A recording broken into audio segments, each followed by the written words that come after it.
The campaign was underway. We've got to have a rethink of the community charge. Michael has promised that. The other good thing about Michael is that his track record in my constituency, in Tavistock, where he was the former Member of Parliament, shows that his keynote quality is that he listens. The challenge was a perfectly legitimate one, but it aroused in her mind great irritation. And certainly it came as a shock. And in the final days, she had to decide whether to go and sign the European Treaty in Paris, not an EU treaty, but a big one with the Americans and others. And people advised her to stay and canvass in the tea room. In those days, the leadership was entirely a matter for members of Parliament. But I thought, as Foreign Secretary, she ought to do her job as Prime Minister, and it would be a sign of weakness, and interpreted as a sign of weakness, if she didn't go to Paris. It's clear that Mrs. Thatcher and those close to her do believe they're going to win in the first ballot. I most earnestly believe that I shall be in number 10 Downing Street at the end of this week, and a little bit longer than that. On the following day, Tuesday, the 20th of November, the result of the first ballot was phoned through to the British Embassy in Paris. Mrs. Thatcher had won, but her majority was not big enough. There would be a second ballot. My own view was that this was a Prime Minister who'd done absolutely necessary things for the country, and that she ought only to be overthrown either in a general election or by a vote in the House of Commons. And I didn't think, and particularly when I moved among foreigners that night in Versailles with a great French dinner, when I listened to people like Cole, listened to people who knew Margaret Thatcher well, who most of them carried scars that she'd inflicted on them, but nevertheless they had a huge respect for her. And they couldn't understand how it was possible in the British system for a Prime Minister with a majority like that in the House of Commons to be overthrown from within her own party. And I listening to them and thinking about it, I came to the conclusion that wasn't right either. So that's why I went on supporting her right through. In London the next day, Mrs. Thatcher made it clear she was not about to quit.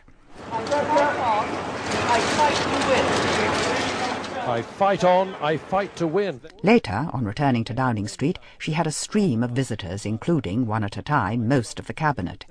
All the ministers promised their support, but many expressed the view that she couldn't win. Kenneth Clarke, then Education Secretary, was more blunt. He advised her to step down. I think the reason I was the first cabinet minister to be called in was because of a conversation I'd had with, I think, John Wakeham earlier in the day. I'd been rung up and asked if I would take over the leadership of her campaign for the second ballot. And I reacted to that so angrily, along the lines of what campaign? Why isn't anybody pointing out to her she has lost and she should step down? I'm not going to vote for her in the second round, let alone campaign for her in the second round. I'd been obviously bitten the head off one of my friends on the phone. So she'd also been advised that I was in some truculent mood and she'd better see me first to help handle the others. And she failed to persuade me. It was a long night, and despite pledges of support and even promises to campaign for her, the overall message was that she couldn't win. At the next day's cabinet meeting on the 22nd of November, Mrs. Thatcher announced her resignation as leader of the party and as Prime Minister. This is a typically brave and selfless decision by the Prime Minister. Once again, Margaret Thatcher has put her country's and party's interests before personal considerations. This will allow the party to elect a new leader who will unite the party and build upon her immense successes. That afternoon, Mrs. Thatcher made her last speech to the House of Commons. It was a bravura performance. She turned round and she said to the audience, "I'm enjoying this, I'm enjoying this." And she was absolutely at her peak. The field was now open for others to enter the race. Michael Heseltine was joined by Douglas Hurd and John Major in the battle for the leadership. The Prime Minister announced a very sad decision this morning. I believe the overriding need now is for the Conservative Party to find a leader who can unite it in handling present problems and in winning the next general election. Mrs. Thatcher backed Major. Many years later, I was sitting next to Margaret Thatcher at a dinner for Ted Heath, And she'd made a nice speech about Ted and so on, and she said to me privately afterwards, I learned an awful lot from Ted Heath, etc., and we went on to that a bit.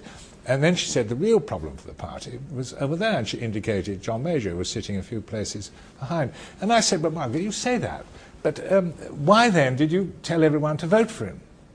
And she lowered her voice, forgetting entirely my role in this in 1990. She lowered her voice and said, I'll say to you something that I wouldn't tell everybody. He was the best of a very poor bunch, she said. John Major was elected to the leadership.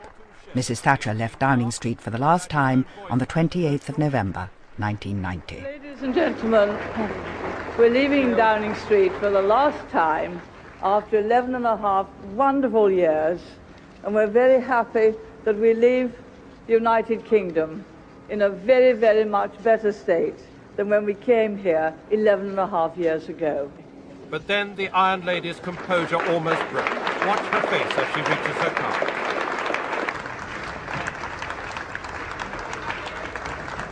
She recovered quickly for one last wave. Friends say, though, that she is deeply shocked by the seeming injustice of it all. 3 election victories and a clear, though insufficient, majority in the first ballot, rewarded, as she sees it, with the sack. On arriving at her home in Dulwich, Mrs. Thatcher bravely declared she'd be back at work the next day. We could be in Parliament tomorrow. I went across to the House today to establish my office, to get everything running. We've always worked, Mrs. Thatcher added. It's the only thing we know. 7 months after she left office, and in an interview with ITN's political editor Michael Brunson, Mrs. Thatcher would recall her last days as Prime Minister. Well, could I just, first of all, ask you to recall what must have been a very difficult meeting of the Cabinet? Yes, of course it was. Of course it was. You don't take a decision like that without it being difficult, without heartbreak. Heartbreak there may have been, but it was the right decision. But you had to get through it. Bernard Ingham, in his memoirs, has said that it was a traumatic experience. Those are his words. Yes, it was. And it would have been very strange if it hadn't been. But we got through it. In fact, you broke down. We got through the House. You broke down during that Cabinet, didn't you? Yes, but I carried on. And then the House.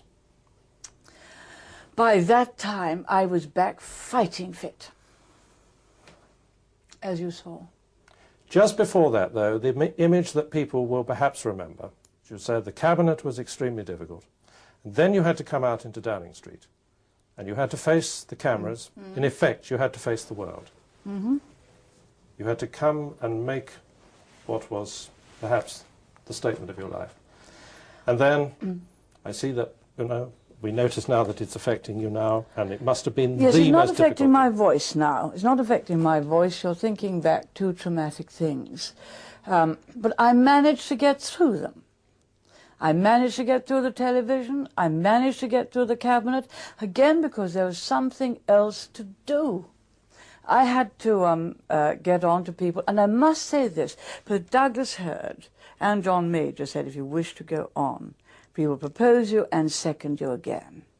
And that was marvellous. That was marvellous. And then one had to get through Cabinet, and 1 or 2 people wanted to leave because they too, of course, wanted to make provision for their own candidature. Quite right. Quite right. But by that time, I had other things to do, and so I got on with them. I think she always simply saw it as betrayal. She used the phrase quite openly, many, many times, about she'd been betrayed, she'd been stabbed in the back, there were these people who she thought she could rely on, and when it came to it, they wouldn't stand by me. Of course, that was rewriting history, because what she was having to deal with was political reality. It wasn't a case of stabbing her in the back, it was a case of people coming in, notably, of course, Kenneth Clarke, who were prepared to be blunt with her and to say that, no, they would not be able to support her if she continued in the way that she did. The Iron Lady was defeated. By all parliamentary standards, this had been a brutal way to oust a sitting Prime Minister. After 11 years and 6 months, Mrs. Thatcher was consigned to the back benches to sit among the very people who had brought about her downfall. The Thatcher years were finally over, and no one could quite believe it.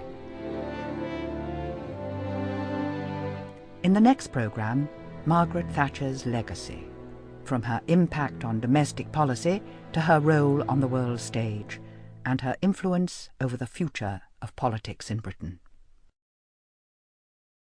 You can order Margaret Thatcher, a tribute in words and pictures, for the special half-price fee of £10. Call Telegraph Books on 0870 155 7222 or order online at www.books.telegraph.co.uk.